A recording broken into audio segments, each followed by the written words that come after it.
আধুনিকতা, এটা যদি আমরা হাত দিয়ে সেলাই করি তাহলে কিন্তু অনেক সময় লাগতো, কিন্তু আমরা মেশিনের সাহায্যে যখন সেলাই করতেছি দ্রুত গতিতে হচ্ছে। এটা গ্রিন হাউস করার দরকার ছিল, কিন্তু আমরা গ্রিন হাউস করার সামর্থ্য রাখি না। তাই বলে কি আমরা কৃষি বাদ দিব, দিয়ে অন্যের উপর নির্ভরশীল হব না? আসসালামু আলাইকুম প্রিয় দর্শক, এগ্রিকালচার হেল্পার ইউটিউব চ্যানেলের পক্ষ থেকে অসংখ্য ধন্যবাদ। আমরা আজকে যেটা আপনাদেরকে দেখাবো, এই জমিটার এর আগেও আপনাদেরকে একটা চিত্র দিছিলাম যে আমরা আধুনিক পদ্ধতিতে আধুনিকতা ব্যবহার করব।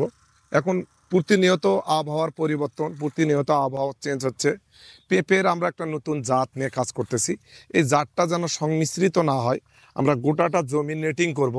এখানে নেটিংয়ের যে সুবিধাটা হবে আমি মনে করি সেটা হলো বাতাসের সাথে যে জাতগুলার সংমিশ্রণ ঘটে বা পাখির দ্বারায় বা বিভিন্ন উদ্ভিদের দ্বারায়, সেটা হবে না। নেটের ভিতর কোনো পোকামাকড় ঢুকতে পারবে না, পাখি ঢুকতে পারবে না, এবং বাতাসের সংমিশ্রিত জাতটাকে অন্য জাতে যেন কনভার্ট না করে, এরই লক্ষ্যেই আমার এই নেটিং পদ্ধতি। এবং এখানে আরও অনেকগুলো সুবিধা আছে, ওই দিকগুলো অন্য ভিডিওতে বলবো। এখানে আমরা বাংলাদেশে যে জাতটা উদ্ভাব করেছিলাম শাহী, এই জাতটাকে বিভিন্নভাবে আপনারা যারা শাহী চাষ করেন দেখবেন এক এক গাছ এক এক রকমের হয়েছে, একই রকম হয় না।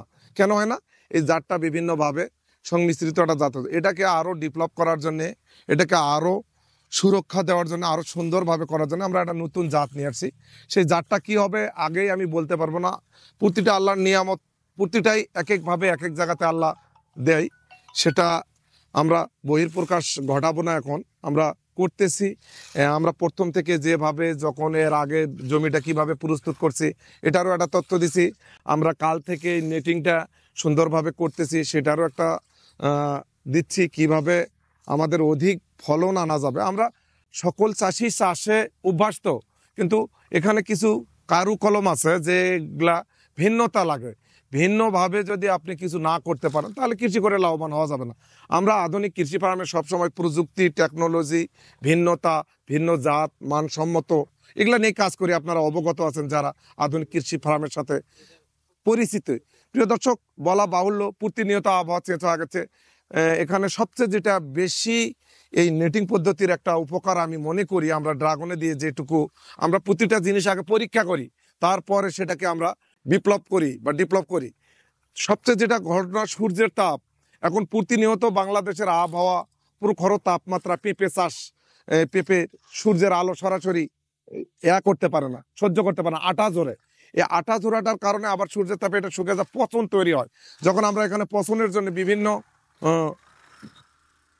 ছত্রাকনাশক ব্যবহার করি তখন আমাদের পেঁপের গাছের বিভিন্ন রোগ বালাই দেখা দেয়।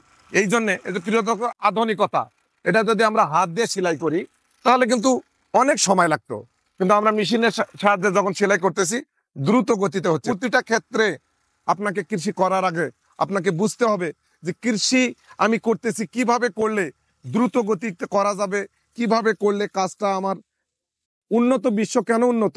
তারা প্রযুক্তি, টেকনোলজি ব্যবহার করে, কিন্তু আমাদের দেশের কৃষক নিতান্তই অবহেলিত কৃষক, যাদের অর্থের কারণে সবাই করতে চাইলেও আমরা পারি না।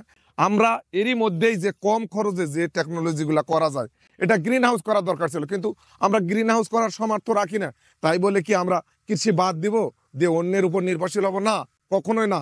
তাই আমরা যখন যেটাকে সস্তাতে কৃষি করা যায়, আমার পেঁপের কেজি 30 টাকা 50 টাকা, আমি উৎপাদন খরচ যদি 100 টাকা ফেলাই তাহলে তো আমার এই কৃষি করে লাভ নাই। প্রতি মুহূর্তে আপনাদেরকে নতুন নতুন আপডেট আধুনিক কৃষির দিয়ে থাকি। যদি ভিডিওটা ভালো লাগে, আমরা প্রথম থেকে শেষ পর্যন্ত একটা জাত নিয়ে কাজ করব।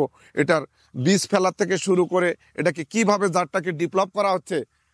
হ্যাঁ, না তো হুট করে একজন আসে বলবে যে এটা আমি ইন্ডিয়াতে এই জাত নিয়েছি, অমুক জায়গাতে নিয়েছি, এটার মালিক আমি এখন নিজে সচেতন, এদেশের সচেতন মানুষের সাথে চলতে চলতে আমি কিভাবে করব সেটার ডকুমেন্টারি আপনারা পাবেন। এই লক্ষ্যে এই ভিডিওগুলো আপলোড করতেছি। ভিডিওটা যদি ভালো লাগে তাহলে অবশ্যই লাইক, শেয়ার, কমেন্ট করে দিবেন। আমাদের এই জাতটা যেন বাংলাদেশের সর্বোচ্চ একটা জাত হয়, এই স্বপ্ন, এই আকাঙ্ক্ষা নিয়ে আমরা করতেছি। আর যেখানে এরপরে আবার বাকি ধাপগুলা এগ্রিকালচার হেল্পারে এই পেপার উপর আপনারা পাবেন ইনশাআল্লাহ। আসসালামু আলাইকুম।